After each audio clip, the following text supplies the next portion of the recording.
There's a magical fantasy world called Oz. One day, a house flew during a tornado storm and landed right in Oz, a place where it's nowhere to be found, but a Kansas farm girl named Dorothy with her dog Toto stepped into the world, and this is how it begins. This is the wonderful Wizard of Oz. Yes, the beloved timeless classic from 1939, The Wizard of Oz, has turned 85 years old this year. This is a video I wanted to do for a while. I already talked about the movie before in my top 5 most watched movies video, and the movie ranked it as number 2. If you want to know why I watched this movie a lot, then check out my Media Memories video I uploaded today. But for this video, it's going to be a full-on analysis and a review on The Wizard of Oz. I could have saved the video until the 90th anniversary in 2029, but that might take eternity to do. So with that out of the way, let's get started for The Wizard of Oz. We'll start from the very beginning.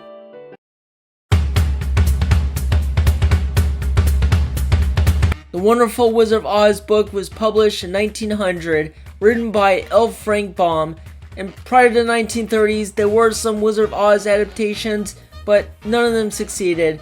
In 1938, MGM bought the rights to the books and the movie was ready to be made. Mervyn LeRoy became the producer of the movie, 3 people wrote the screenplay, and 2 men, Harold Arlen and E.Y. Harburg, wrote the songs. As far as a director, well, we'll get to that situation. Now let's get to the casting. For the role of Dorothy, there was only 3 to pick. One was Shirley Temple, which seems like a great choice in terms of her age, but she was in 20th Century Fox at the time, and the studio let her out of her contract.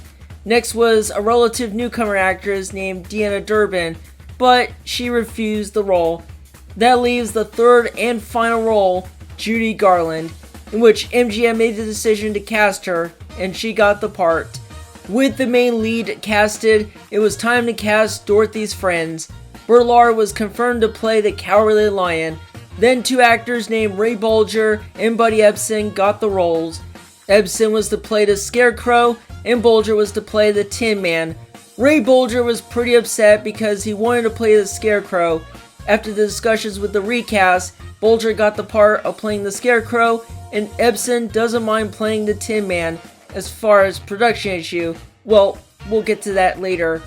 The Wizard was the next choice to be cast, with picks like Ed Wynn, Wallace Beery, and W.C. Fields, but none of them got it. Frank Morgan got the chance to play the Wizard, and even noticeable characters. And the final casting change is the Wicked Witch. Actress Gail Sondergaard was originally going to play the role, but she would draw from the role similar to the evil queen in Disney's Snow White. Just before filming was getting started, Margaret Hamilton got the part for playing the Wicked Witch. Everything was settled and the casting was ready to shoot filming. In October, filming started with a director named Richard Thorpe. Only 2 scenes had only been filmed, Dorothy meeting the Scarecrow and the witch's castle scene. So far no footage has been found, only photos taken. Then tragedy happened twice.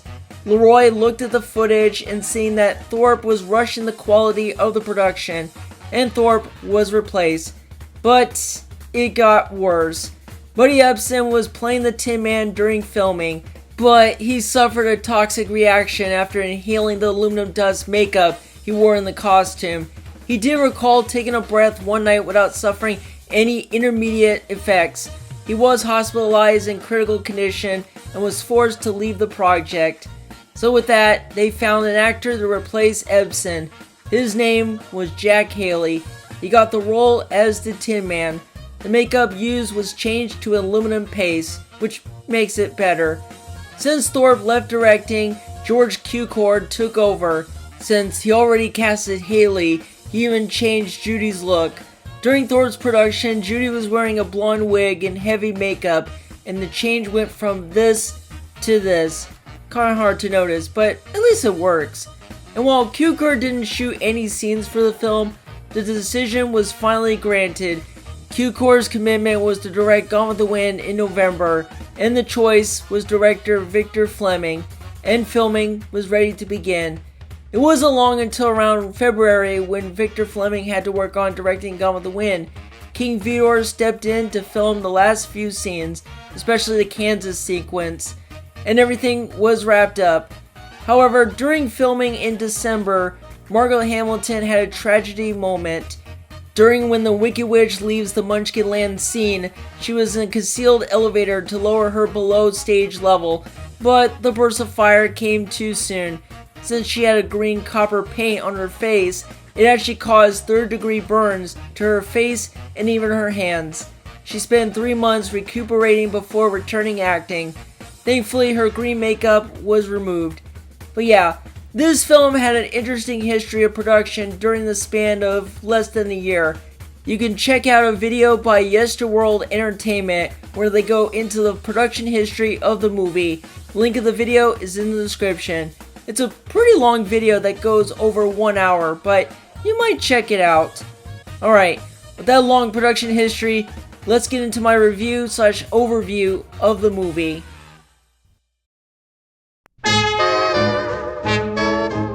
Man, my introduction to the movie hasn't changed in the past 25 years. And while I go into depth on the Media Memories video, the movie has been amazing for years. First off, the Technicolors that they used was a great step up for cinema. In the beginning, they used sepia tone during the Kansas scenes. Funnily enough, in the early VHS, they used it in black and white, but they changed it to sepia tone. I like that Dorothy opens the door and then the colors pop up, and the colors in the movie are very vibrant and bright. But yeah, pretty impressive style of Technicolor at the time. The production of this movie looked amazing back then. Obviously, all the scenes were shot inside a studio, in which the production is ginormous, like the Munchkin Land and the inside of the Emerald City. The backgrounds were made by matte painting, and it was great that the characters were on one side of the set and then merging with the matte painting background. It's a great detail. Another great highlight is the special effects. I love that they use all 100% practical effects, like the tornado, the house landing, any effects that the Wicked Witch uses, etc. It feels like they use digital effects today, but no, it was all physical. Another production highlight is the costume and makeup. They went all out using the costumes and makeup as close as the book. The aluminum paste on the Tin Man looks amazing, the Scarecrow's design looks amazing, and while Bulger had heat trouble during filming, he did really good in the costume and having a rubber mask makeup. The Wicked Witch's green copper face looks astounding. Even Bert Lahr in his Cowardly Lion costume, that is real. It's made of lion pelts, and no joke, the costume weighed over 90 pounds. That must have been difficult for him in the costume. But yeah, this movie, while trouble with production jumping from director to director, felt like a big project movie because they wanted a children's book come to real life. Thankfully, it succeeded. Before we jump into the characters and the emotional storytelling, let's talk about the songs. After all, the movie is a musical. Yeah, the songs are really catchy. Even to this day, I still hear it once in a while. Do I need to say more? Not really, but they are very catchy. However, Over the Rainbow is the standout out of the song. It's probably the most known and would later make so many versions of the song. And then later the song won the award for Best Original Song. But yeah, it is a lovely song to listen to. Funnily enough, they originally was going to be cut from the film, making it slow down.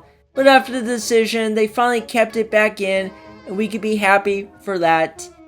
Now let's talk about characters, and man, there's a lot to say. I'll start off with our main lead, Dorothy.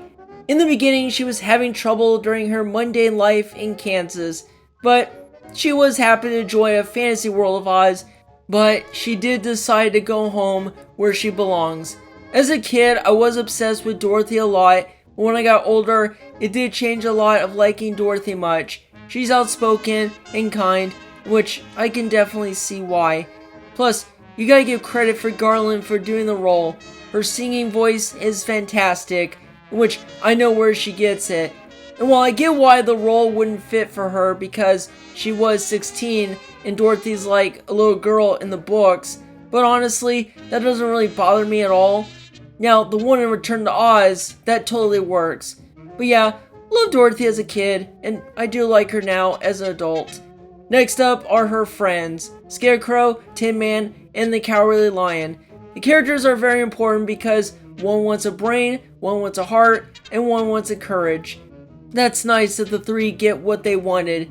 The moment where they were great is when the three head to the witch's castle, disguised as the witch's soldiers, and they get Dorothy out.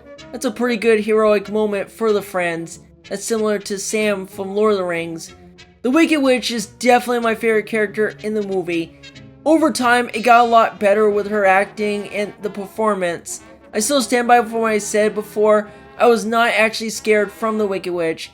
I know kids got scared of her, but not me. She was scary, yes, but didn't scare me that I was crying like I didn't want to see her. Margaret Hamilton did great playing the Wicked Witch.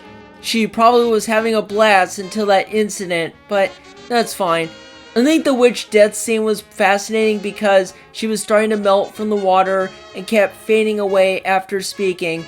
Still, an interesting death scene. But yeah, the Wicked Witch grew a lot of me over time.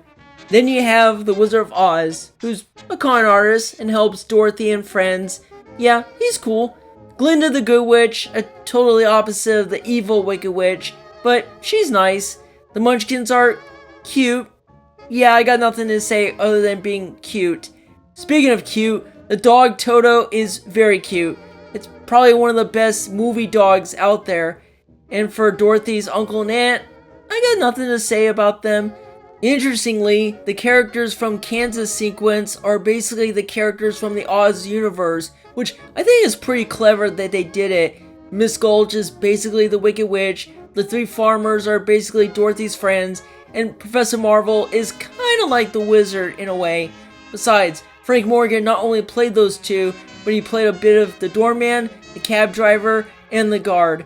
But yeah, that's all I gotta say about the characters. Let's get into the emotional storytelling.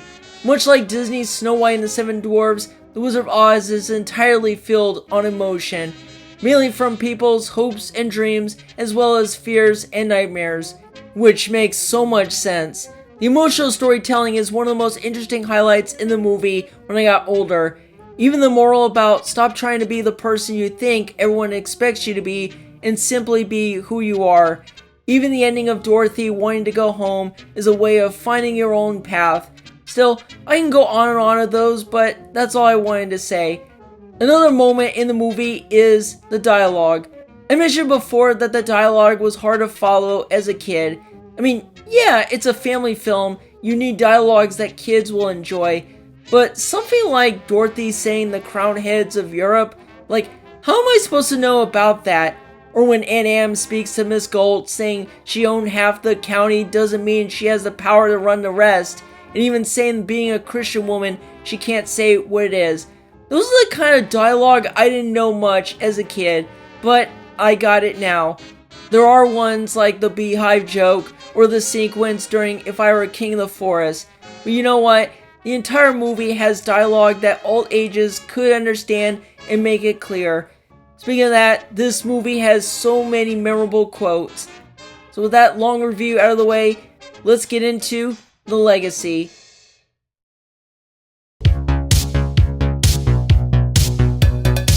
Like Star Wars, The Wizard of Oz has so much legacy and popularity during its time.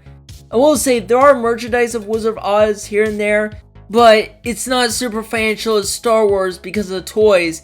Plus, it's pretty obvious that there's so much Wizard of Oz references and parodies all over in media. It's crazy. As for receptions, well, it's mainly a lot of positives. Funnily enough, it was at 100% on Rotten Tomatoes during then, but by 2012, it got a first negative review. And as of now, it's at 98%. Still very good overall. I know there are some people out there that don't like it, and that's fine. I know Kevin Smith doesn't like The Wizard of Oz, and even my brother doesn't like it. No, seriously, he doesn't like it. But that doesn't stop there with his countless rewards, honors, and even audience polls like being the most influential film. The movie got 2 wins at the Oscars, one of them being the song Over the Rainbow. bunch of American Film Institute being on the list, 12 in total. Like, geez, that's a lot of categories for the movie. Even a bunch of honors, which I won't go through all, but it's insane. Countless amounts of sequels and reinterpretations of Oz. It's crazy. And Wicked movie is coming in November this year. We'll see how that goes. And they announced back in August 2022 that there will be a modern remake of the 1939 film, which honestly, we don't need a remake of that. But if they improve more, then I might watch it in the future.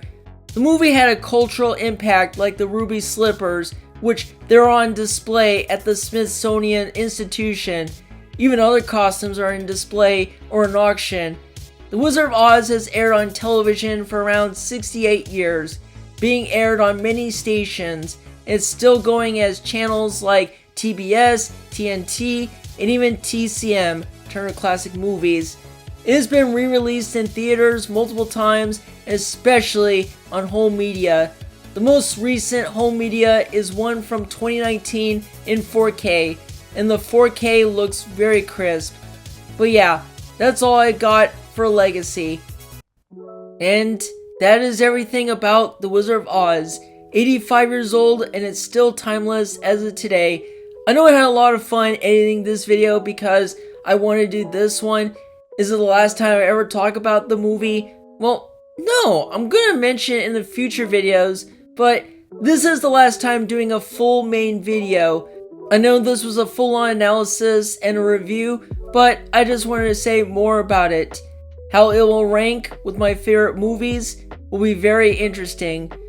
That is all for the video on The Wizard of Oz, and next week will be another anniversary video, but thankfully it won't be analysis this time. I will see you all in the next one. Bye bye!